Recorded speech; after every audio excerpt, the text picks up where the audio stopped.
some people will pay almost anything for a taste. I would spend more than $250 for this. Does perfection have a price? I would probably pay $1,000 to eat one of their sundaes. We're going to find out. It's smooth, it's sensual, it's buttery. But you better bring lots of dough. Yeah, also like good sex. Because Uberguide is counting down the world's most expensive menu items.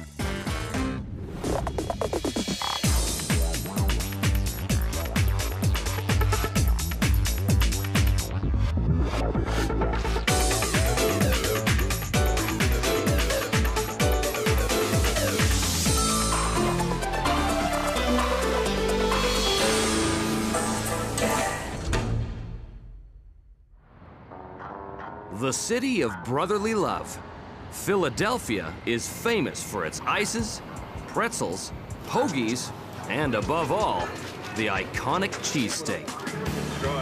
At number 10, our countdown of the most expensive menu items begins at Philly's Barclay Prime with a $100 Philly cheesesteak. Philadelphia is so famous for its cheesesteak. Why not take that classic and just completely change it around, you know? Throw some luxurious items in there, cheese and onions, and we thought about mushrooms, and we wanted to make it so flavorful and luxurious. We wanted to make it like the most expensive cheesesteak you could find. Chefs get bored and they want to create. I mean, they consider themselves artists. They want to come up with something that nobody else has come up with. So this is a chance for chefs to flex their creative muscles and for consumers to get a once-in-a-lifetime experience. Thank you. Thank you. Well, now we can actually put a steak together. We'll use some grapeseed oil, which has a high smoke content, but it's neutral in flavor. Add the 1.5 pound lobster into what we like to use in the business called beurre monté, which is basically butter and water emulsified together. Take our Kobe beef, go ahead and put it right into the pan. Kobe beef, it's the ultimate in beef. The cattle are hand massaged and fed a diet that is the equivalent of what rich humans eat.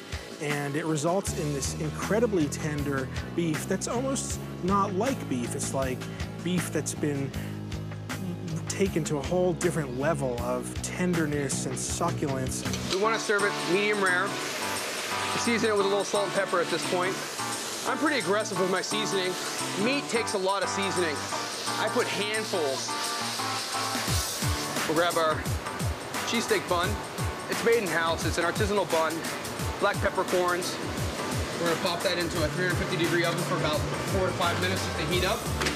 Grab a little of the caramelized onion, which is over here. And of course, you gotta add the truffle butter. Now you're trying to emulsify all the liquid that's in here together. So it creates almost like a sauce for your steak. We're definitely there. So we're gonna take the cheesesteak over, the actual meat. See, it's still nice and got a little bit of rareness to it, which makes it very, very lovely. Right onto that, right onto the bun. Can never skimp with the fat, in my opinion. Now we got our butter-poached lobster. Take some of your Taleggio cheese. We're just gonna drizzle that right on top. Now the fun part, and that's taking your fresh truffles. You know, I like different textures. You know, thinner the better. You know, you just start at one side and it's like dealing 21. Here we take some of the house-made mustard right on top. Now you flip your bun right over on top here. Give it a little push. You don't want to push it too hard because it is a delicate steak. Cut that right in half. You go ahead and plate it up. And that's your $100 cheesesteak. Food is really the only art form or craft that excites all the senses. It's not just something you watch. It's not just something you listen to. It's something you touch, taste, feel, smell, really experience. That's amazing. Even better than it looks, right? Best cheesesteak ever had. To people who are connoisseurs of food, it's well worth the price of World Series tickets to have a once-in-a-lifetime food experience. Delicious. How's the cheesesteak this evening? So good. Is the wine going good with that? It's such a great pairing. Good. Well, enjoy the rest of your meal. Thank you very much. Thank you for stopping by. Philadelphia is so famous for its cheesesteak. I even love them. I go all the time to get cheesesteak. They're so good. But we wanted to take it to that next level, and that's what we did. You know, we wanted to keep building it, you know. We'll keep reinventing it every year, you know. Nothing's ever set in stone, but the cheesesteak will never come off this menu.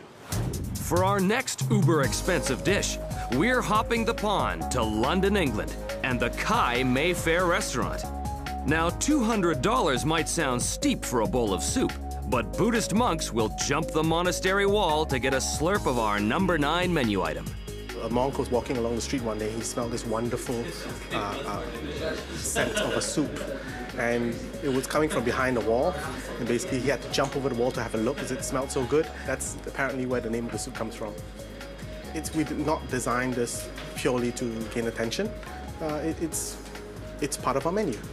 So this is the first stage of a process which is going to take probably up close to 3 days of cooking. Very often you think of Chinese food as flash frying, very fast cooking.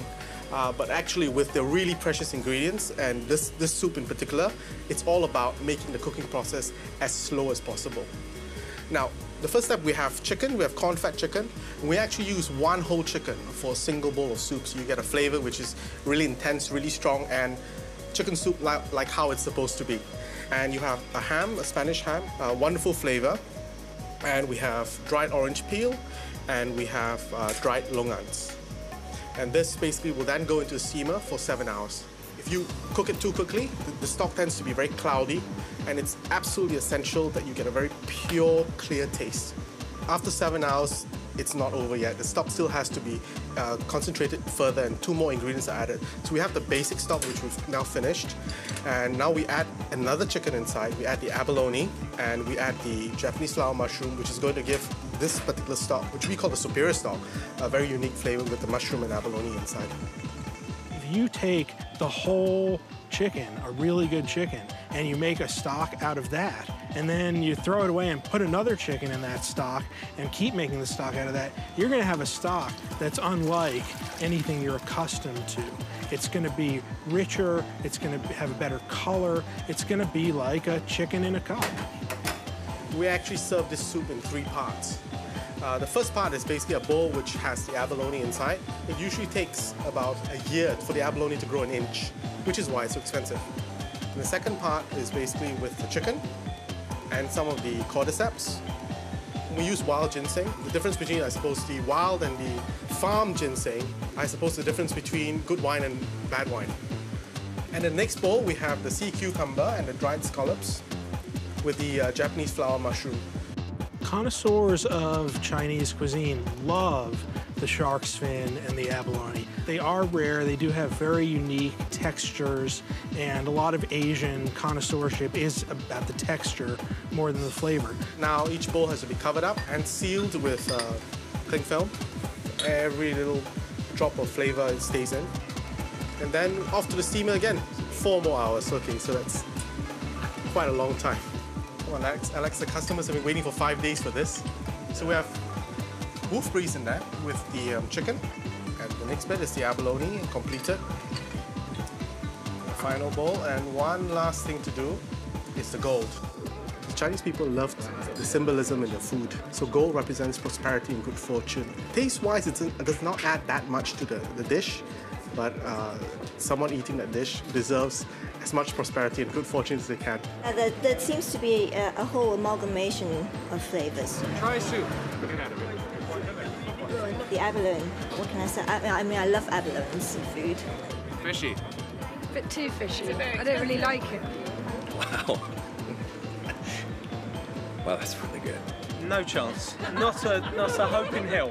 The flavor doesn't stop. It's kind of just like living in my mouth. That's really nice. That is good. You know, it's got all the taste of the seas in it. I love it.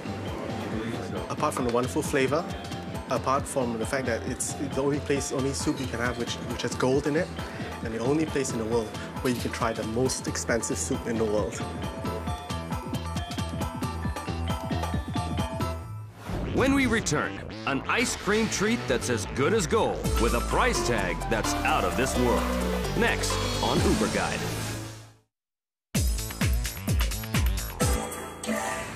Manhattan has more than its share of expensive menu items. And Norma's at New York's Parker Meridian Hotel makes our countdown with a special little dish. Most people would call it an omelet, but when it costs $1,000 to order one, we'll call our number 8 item a frittata, a $1 zillion frittata. Well, Norma's is a really special place because it really is the only restaurant that I know of that has completely focused and specialized on breakfast. We basically take eggs, pancakes, waffles, toast, you name it, and we say, well, what can we do with it that really makes it extraordinary? We decided that we would have this frittata that includes an entire lobster, along with putting 10 ounces of caviar on it and calling it the $1 zillion frittata. The first thing we are going to do is to season the lobster tail, because it's going salt and pepper, okay? And this goes separate all by itself. We are going to slice the lobster claws. A lot of these luxury items, they don't necessarily taste objectively fantastic. They're more about the once-in-a-lifetime experience. But I think this frittata is really good. We are going to season the eggs, a little bit of chive, and a little bit of the lobster sauce, the tamale. And the chef actually uses some of the juice of cooking the lobster as well in the frittata. So it's not overwhelming, but just the right blend. And now we are going to start cooking the eggs, the frittata itself. So you make slightly layers, small layers of eggs, and while the eggs are cooking, we are going to slice the lobster tail. Okay, now the omelette has become nice and fluffy.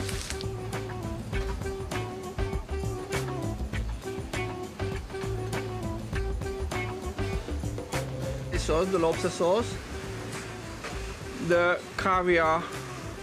If you love caviar as I do, this is the way to do it. This is the $1 zillion frittata. I think if somebody were to say to me, pick one of these items and you can have it for free, I would probably take the frittata at Norma's. It's simple, it's really a good combination of ingredients. It's not just expensive for expensive sake. It's yummy. It's very good. It's a good mixture of salty and sweet and buttery. Really good. Can you please try this? It's very good. Yeah. Okay, let me call you right back.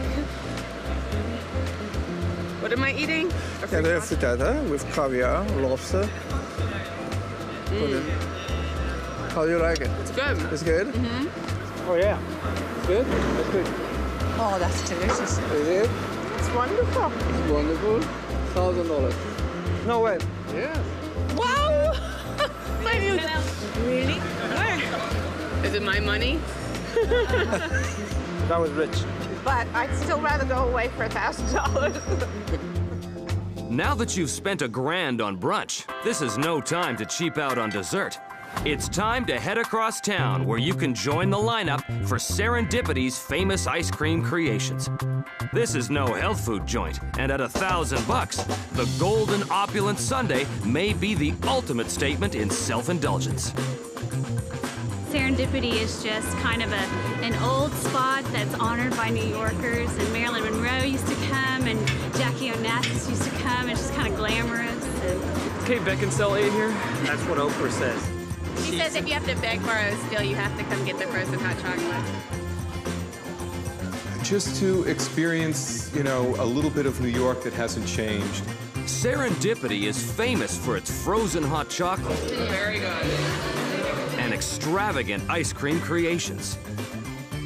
A little bit of indulgence and whimsy and fun. If you've got a sweet tooth, this is a place where you can really go for broke. For Serendipity's 50th anniversary in 2004, we wanted to come up with something that would be spectacular, so we did it. We have 14-karat gold leaf that we line our Baccarat crystal goblet with. Then we have a mix of chocolates, which is Amadea Porcelana, which is the most expensive chocolate in the world. And we have Chow chocolate from Venezuela. It's the rarest chocolate in the world. Then we have our Tahitian vanilla ice cream, which is infused with Madagascar vanilla. And we're going to take our gold leaf Tahitian vanilla ice cream, and we always like to make sure we have a little extra gold leafing on there. This is a sundae for grown-ups. This is serious sundae. It's got luxury ingredients in it from all over the world. Candied fruit from Fauchon in Paris, and top that off with some more of the chocolate, almonds covered with edible gold, truffles, marzipan cherries, an exquisite gold candied flour, and they take about 8 hours to make, and it's completely edible. And last but not least, the only dessert caviar in the world. And it gets held up here, chilled by the ice cream. Caviar that's essentially been turned into a candy.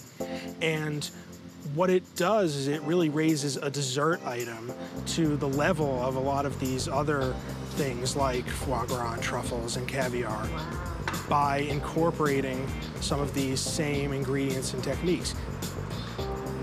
Where to start? It's the best ingredients in the world, the richest ingredients in the world, and that's what sets it apart from any other dessert. The sundae is served in a crystal goblet with a golden spoon. You get to keep the goblet, but you don't get to keep the spoon. If I had $1 million, I'd order a $1,000 sundae. Well, very distinct tasting. Did you bring the Amex? I'm way past the courting stage. I'm not trying to impress her with a $1,000 sundae. The gold leaf mixes in with the flavors, so you can't really taste it, but has a bit of a texture.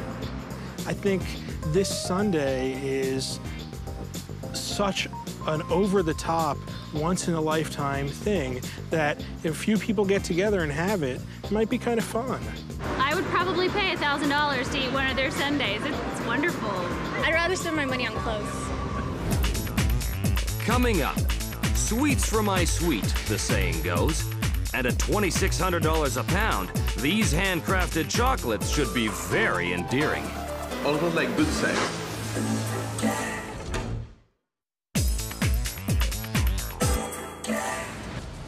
It might be small-town Connecticut, but this is no small-time chocolate shop. Coming in at number 6 on our countdown of the most expensive menu items is Chilled Chocolatier, offering handcrafted chocolate truffles at $2,600 a pound. Are the culinary arts arts in the same way that music is an art or painting is an art? Well, they're a little different. They're more on the order of craft. But some of these people are really great at what they do. They have incredible skills, just like a painter or a composer. Once you understand the chocolate, you're always going to get good results at the end. Chocolate is cheap, but it can be made into a luxury item by a great chocolatier, just as paint is cheap, but it can be made into a luxury item by a great painter. It is very rare in the industry that you see chocolates made by hand. Really nobody is doing this anymore. Fritz and his team make chocolate the old-fashioned way. What's really nice about hand molding chocolate is that you can get your centers, the ganaches, the fillings to be super soft, super creamy, because you are creating this hard shell and you can have this quite liquid filling in the center. The center of this chocolate is what makes it so expensive, a French Périgord black truffle. The chocolate truffle is a way to bring an element of luxury to a chocolate truffle by putting a real truffle in it. So we take the truffle and we cover it completely in dark, 70% melted chocolate. So this is the simple maneuver. Just let it slide on the chocolate. It creates a nice shell, which is a great bite when you bite into the truffle, that you have that little tiny crust bite. After that, we place it in the cocoa powder and we simply shake the pan. We don't want to touch the truffle itself. And after that, we remove it and put it on a white plate and it's ready to be eaten. Mostly men giving it to their ladies. Hello. Hi. This is our famous $250 truffle. Enjoy. Thank you. And in the middle. First, you can't really smell the truffle from the outside because it's enclosed in the dark chocolate. But then when you cover it open, all these aromas and senses start to come out. It's just amazing. You have a truffle, chocolate truffles, which are called truffles because they look like truffles, but they're not actually truffles. But then you put a truffle inside of one. So it's a very sophisticated culinary joke. I love it. This is amazing. I've never had anything like this. It's very delicate. It's salty, but it's sweet. It's very well balanced. The texture is wonderful. It's creamy and chunky and chewy and gooey all at the same time. I would spend more than $250 for this. It's wonderful. It's a perfect balance. It's like almost like good sex. I'd come back for this. It's absolutely delicious. I want to have another piece. Sex and chocolate. It sounds like a fantasy come true. And now we travel to an entire city where fantasy reigns supreme, Las Vegas. You can work up quite an appetite at the tables, and when these high rollers take a break, chances are they're hungry for an Uber snack. Mandalay Bay takes our number 5 spot, but $5,000 for a burger? The folks at the Fleur de Lis restaurant think it's worth every cent. We offer something, completely unique here. We call it the Fleur Burger 5000. We're elevating the American hamburger to a level that it's never seen before. See, this is the fresh Kobe beef here. If you can see it's really, really nice in the marbling. All the fat you have in there, that's where the flavor is, right? As if there wasn't enough flavor, start cooking it in clarified butter just to give it an extra. This is the foie gras, right? One of God's great gifts to man. Looks a little thick right now, but when he sears it in the pan, the fat renders out and you have a nice, beautiful piece of caramelized foie gras. This is one of the most decadent sauces on the planet, right? Red wine, fresh truffle, truffle oil. Here are the magical little guys themselves. We're gonna mix that with a little truffle oil, put it on that bun. Same lovely truffle flavor. It's gonna be beautiful. All the truffles, all the foie gras you can possibly eat all at once. And so that's what these very expensive casino items I think are really about. They're about keeping the money in the casino, or if somebody's a high enough roller, you might give something like that to them for free. Hey, it's only $5,000. If they're betting 50, they're sure to lose more than 5. The Fleur Burger is garnished with handmade fries and truffle sauce. But what beverage could possibly do justice to such a decadent creation? This is one of the most sought-after wines in the world. 1990 Chateau Petrus. That wine is really, really amazing. Not a finer wine in the world. The rare wine must be carefully decanted before it's served. Right there, we stop so that we don't get any of that sediment in the wine. With a bottle this good, you definitely don't want sediment in your wines. We serve it in this beautiful Eichendorff crystalware. This is a really, really special glass here. You'll see if you can see the tip of it is lipped like so. It's perfect for Bordeaux. It makes the wine hit your palate at just the right point. No detail is left out when you get to this one. You swirl the wine a little bit, let some oxygen get in there, let it wake up after 1990. It's been a little while in that bottle. Each Fleur Burger 5000 comes with an official certificate and a complimentary pair of crystal glasses. The casino culture presents this unique opportunity to just do the most expensive possible thing you can do for the sake of doing it, because some people are all of a sudden going to be rich. This is a fantasy. Vegas is a fantasy. Now, to accompany your Fleur Burger, there's no normal condiments. Here we have a selection of amazing sea salts. This white one here is called Fleur de Sel. It's actually scraped off the rocks in France, down by the sea. This one here is a black volcanic sea salt. And this one here is also Hawaiian salt. This is also coming from Hawaii, a little red color to it as well. Then we have some cracked black pepper, homemade Dijon mustard. It's house-made here with our own white wine, fresh herbs, And then, of course, we have a little extra bit of the truffle sauce for you if you'd like to add that to your burger. So your Kobe beef Fleur burger, 5,000. Wow, looks great. Put it.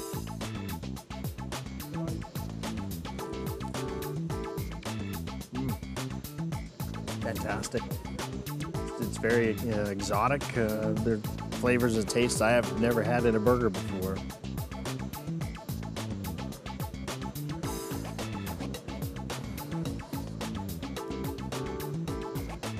Very nice.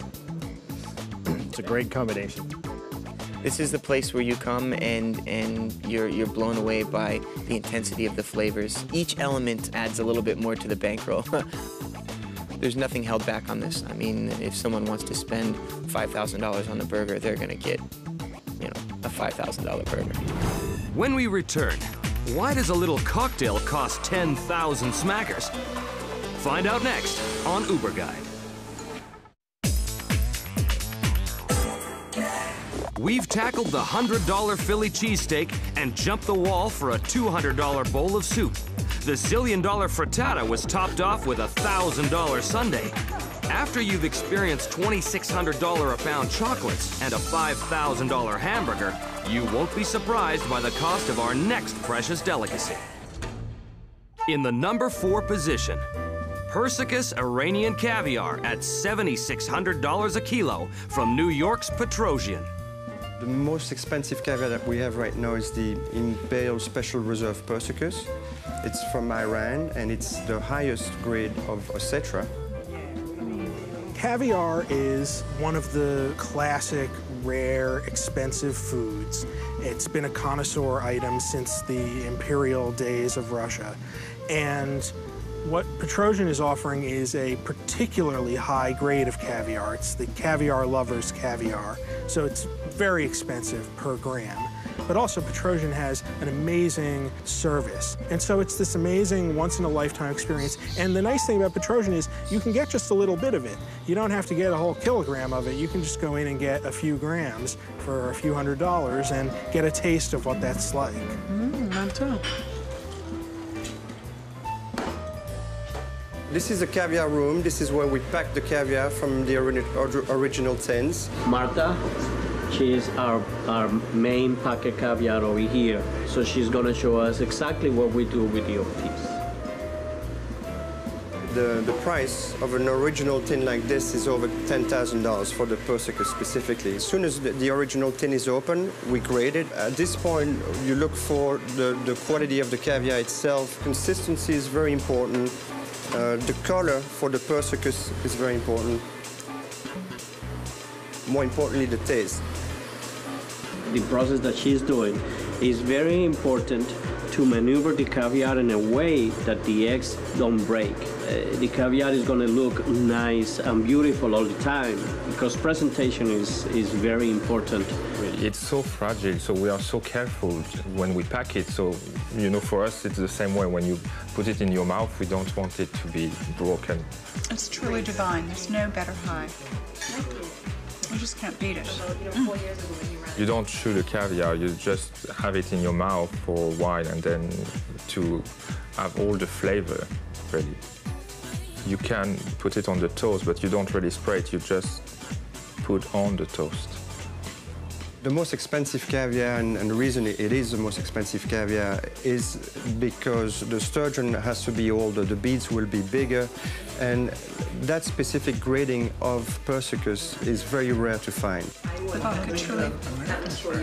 We prefer to serve vodka with caviar because vodka has a clean taste and it's perfect for caviar. To eat caviar, the best way is to have it as pure as possible. And you should really avoid onions, capers, and anything, because then you don't taste really what you are having. And you should also not use the silver because it has a bad reaction with the caviar. This was done for Petrosian. This is a golden palette. Well, Petrosian is about a whole fantasy. It's not just about the food, not just the fish eggs that are the caviar, but it's about the accompaniments, the gold spoon, the beautiful crystal service, all the accompanying things. So you feel like you're at the Tsar's court for just a few moments. And when you think about it, it's a lot cheaper than flying to Russia and going back in time. Caviar feels this whole sensual sensation thing. I mean, it rolls down the tongue, it's smooth, it's sensual, it's buttery, and then suddenly it just kind of pulses through the body and you just suddenly feel alive. I mean, there's no other way to express it but alive. I think the caviar it's very romantic. So I think that's one of the reasons why people, they are very, they dream about caviar. It's feel good. Once you start to indulge in the caviar and all your senses are aroused by it, then I would say it's much more alluring than almost anything you could do. Maybe because it's so expensive and because it's so rare, that you do feel pressed to savor it. It's all in the taste and the roundness or the saltiness or the sweetness or just the way it rolls and just floods you. I mean, it's just divine. So I don't know. To more caviar in the future. Sometimes it costs a fortune to arouse the senses of a New Yorker. That's why you'll find thirsty couples at the bar of Manhattan's legendary Algonquin Hotel, where you can order our number 3 pick, the $10,000 Martini. The hotel is so steeped in New York culture, from the literary community to Broadway, the Round Table, and Dorothy Parker and Robert Benchley. It's a lot of fun. Almost as legendary as the hotel is its bartender. Mr. Hoy has been here for 30 years. We have guests that fly in from Europe, all over the country, to come see Mr. Hoy. Good Martini. Well, I put it this way. Always, the gin had to balance the vermouth. Before he take the drink, you already smell the gin right in the nose, you know. Then you know that's good one. But this particular martini has a special secret ingredient. In 2004, they created something that was just over the top, which is our Martini on the Rocks, which includes a cocktail ring or an engagement ring. Our house jeweler can select that with the guest who is looking to have a special occasion. It'll be something that you'll remember forever. It's certainly very unique. It's something your future bride will be very receptive of and remember for the rest of her life. What you're doing is you're providing a way for maybe someone who's not a millionaire to have a few minutes of a millionaire's experience. I mean, a middle-class person might spend $10,000 on an engagement ring, and why not give the diamond in style like this? It's only going to cost the extra $10 for the martini part of it. The steep price tag was worth it to Joe, who knew his proposal to Melissa had to stand out. Oh, that's so wonderful. You were the one who put the ring in the drink. Melissa always said she didn't want to get engaged by just, you know, going to a restaurant and having, you know, flowers delivered and everything else like that. And I wanted something more. I wanted to make sure that, like, really, really wanted to do. Everybody could see our love, is what she said. Yeah. And isn't that great? And everybody still sees it.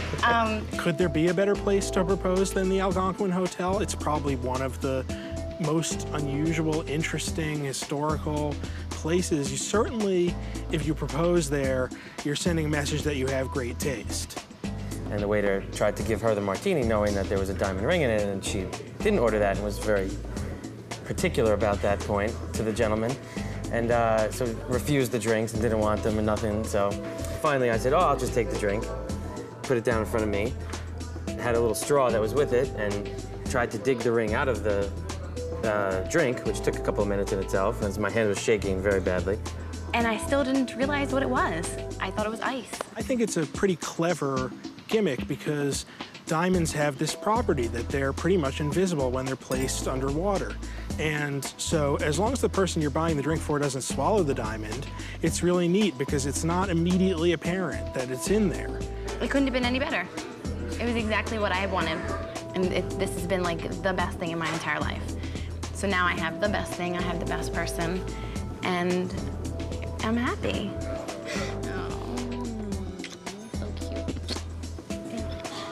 She doesn't refuse any more martinis. She looks at it first. Yeah, but now I look at it just to make sure there's nothing in it. She won't drink it, but she doesn't refuse it.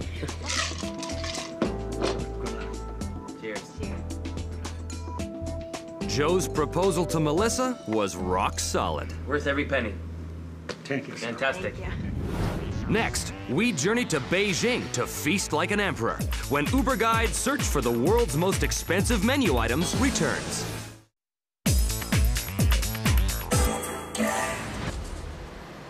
We now journey to Beijing, a bustling metropolis with gastronomic traditions that stretch back thousands of years.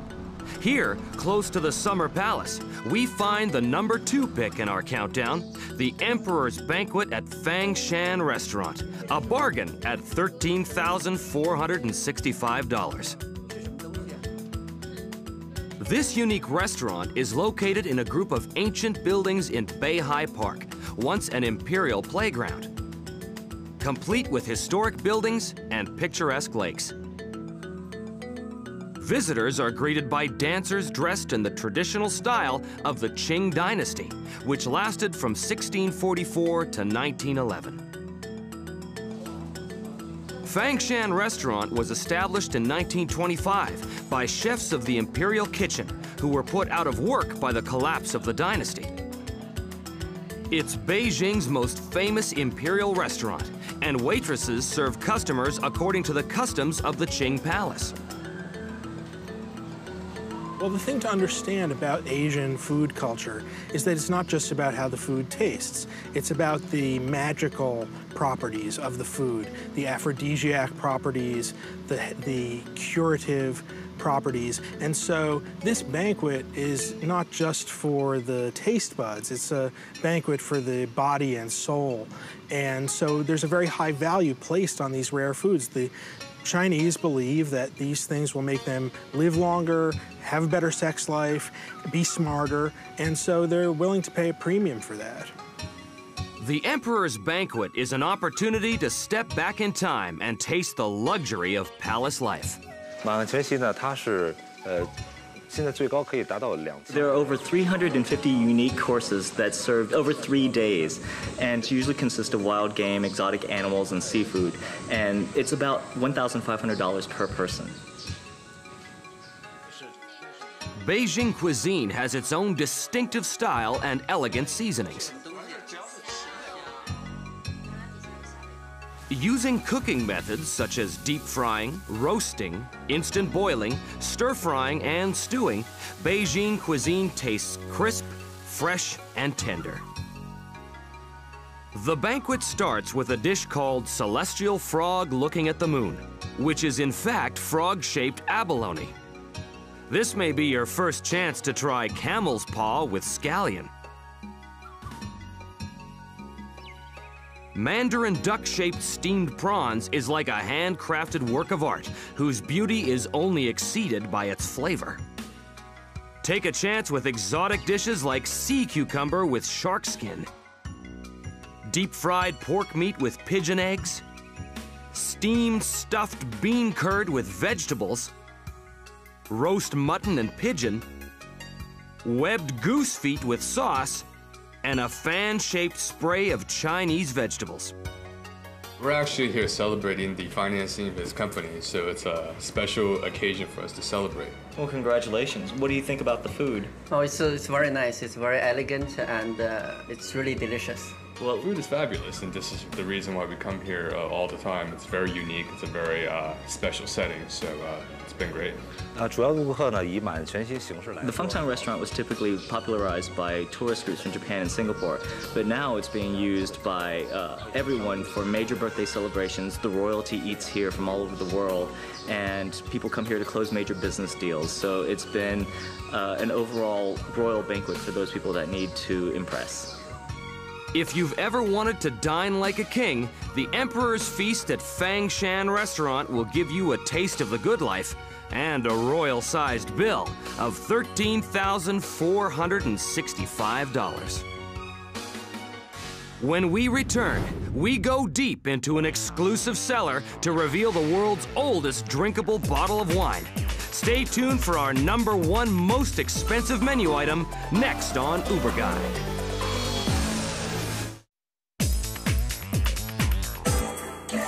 For our #1 most expensive menu item, we're off to the sunny Caribbean. Rum is the drink you'd expect to find here, but we're hunting for a very special and very expensive bottle of wine. Rudesheimer Apostlewein, vintage 1727, yours for $200,000. This German wine, which may be the oldest bottle of drinkable wine in the world, can be found on the menu of Nassau's Grey Cliff Hotel.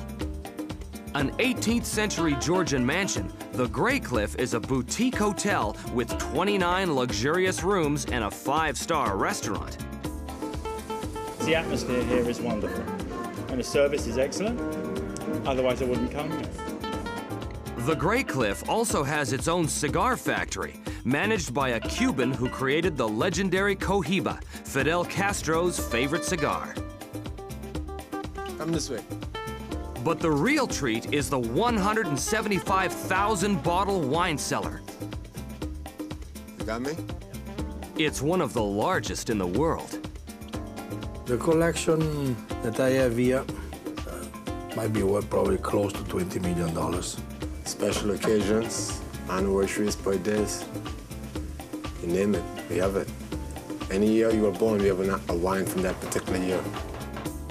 Here, you could spend big bucks on such showstoppers as the 1900 Chateau Margaux for $8,000, or the 1875 Chateau d'Yquem for $18,000. The most expensive wine I've ever sold was a Chateau d'Yquem, 1868, and it was $26,000 a bottle. But they all pale in comparison to the 1727 Rudesheimer Apostlewein. Bottled in the era of Isaac Newton, this extremely rare vintage came from Germany's Rheingau region, the middle section of the Rhine River Valley. Here, the Riesling grapes grow on the steep south-facing slopes, close to the river which tempers the climate. The wine and the Rhine draw visitors to the town of Rudesheimer, where this special vintage was bottled over 3 centuries ago. When you're talking about wine, you're into a slightly different world. People who are into wine are into it like it's a religion. And the ultra-rare bottle of wine that maybe there's only one of it left in the world is like the equivalent of having a religious epiphany. And people are willing to pay for that, but to be the only person to have tasted this rare item, is it objectively all that good? I don't know, you can get really good wine for $30 or $40, but everybody else can get that wine. We tend to spend quite a lot on fine wines because to get a good wine, you have to spend relatively large amounts of money. I think it's the mystique of the wine. I think it has a lot to do with just the cachet, and actually being able to say, I drank a $5,000 bottle of wine. They say wine gets better with age, but questions remain to be answered. Is the wine still good, or has it turned to vinegar?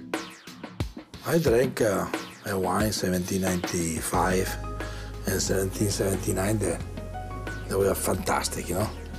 But they were fantastic because you had your mind frame.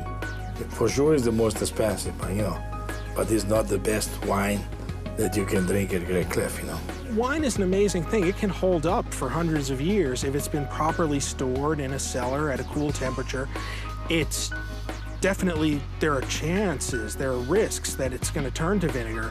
And so when you buy a super expensive bottle, often it's a good idea to buy 2. But you can definitely have great wine that's 200-300 years old. And it just gets better until it gets ruined. It would have to be a very special occasion to spend $200,000 on a bottle of wine. Would I ever buy it? I would love to say yes, but I'm afraid I'm not in that price range. On a boat, yes. On a bottle of wine, no.